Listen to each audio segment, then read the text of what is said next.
I still remember the cold bite of that January air seeping through the crack in my front door.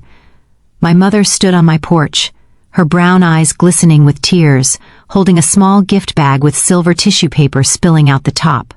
"Happy New Year, baby," she'd said softly, her voice trembling. And God forgive me, I looked at her standing there in her good church coat, the one she'd probably put on specially to visit me, and I said those words, those cruel, unforgivable words. "Happy New Year to you too, Mom, now get out!" The door slammed before I could see her face crumble, before I could take it back. That was 3 years ago. I was 32 then, riding high on what I thought was success. My name is Shanice, and back then, I thought I had it all figured out. I'd just gotten promoted to senior marketing director at a tech firm in Atlanta. My husband Marcus and I had just moved into our dream home in Buckhead, all granite countertops and hardwood floors that clicked beneath my designer heels. I was so busy being successful that I didn't have time for anyone who reminded me of where I came from.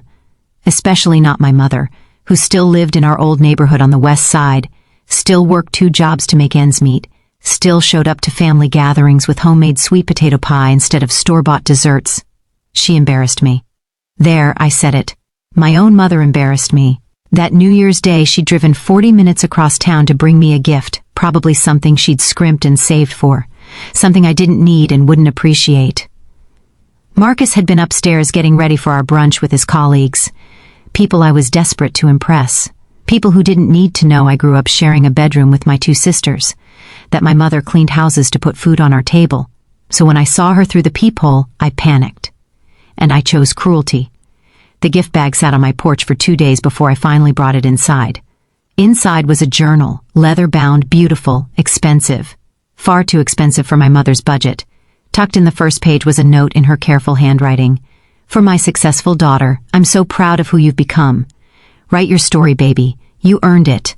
Love always, Mama." I shoved it in a drawer and tried to forget about it. But here's the thing about karma. It doesn't forget. It just waits. 3 months later, Marcus came home early from work. I was in the kitchen scrolling through my phone, probably posting something filtered and perfect on Instagram, when he sat down at our marble island with an expression I'd never seen before. "Shanice, we need to talk." Those 5 words, they never mean anything good. He'd lost his job. Not just any job, his 6-figure position as a financial analyst, fired for something that wasn't even his fault, some scandal with his department that he got swept up in. And here's the real kicker. My company was downsizing. I was too new in my senior role to have any real security. Within 2 weeks, I got the call. They were restructuring. They were so sorry. They'd give me a generous severance package. Generous.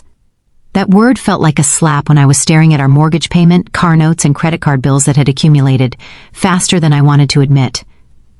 Marcus fell into a depression. I watched this strong, confident man shrink into someone I barely recognized.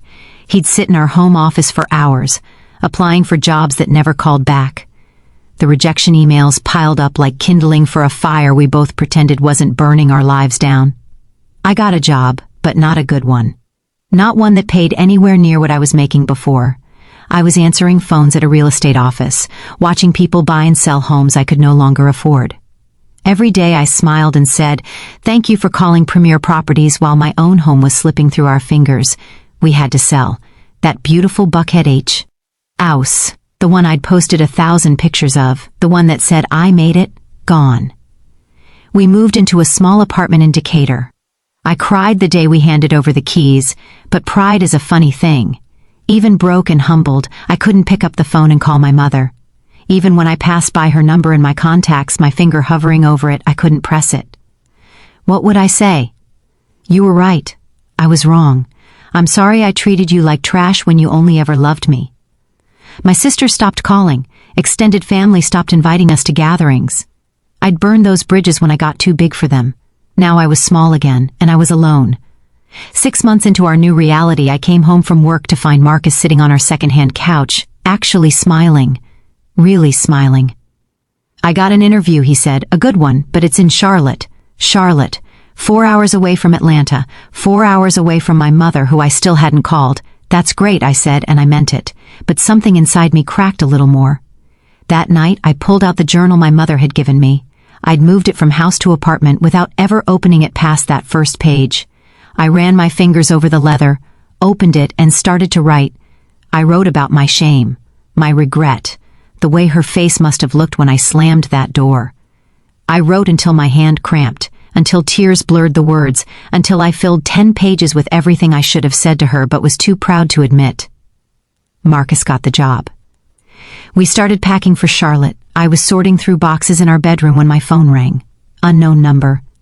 Is this Shanice Thompson? A woman's voice, professional, distant. Yes? This is Piedmont Hospital. Your mother, Dorothy Williams, was brought in this evening. She's had a heart attack. You're listed as her emergency contact. She's asking for you. The journal slipped from my hands. I drove 90 miles an hour to that hospital. Marcus sat beside me, gripping the door handle, not saying a word.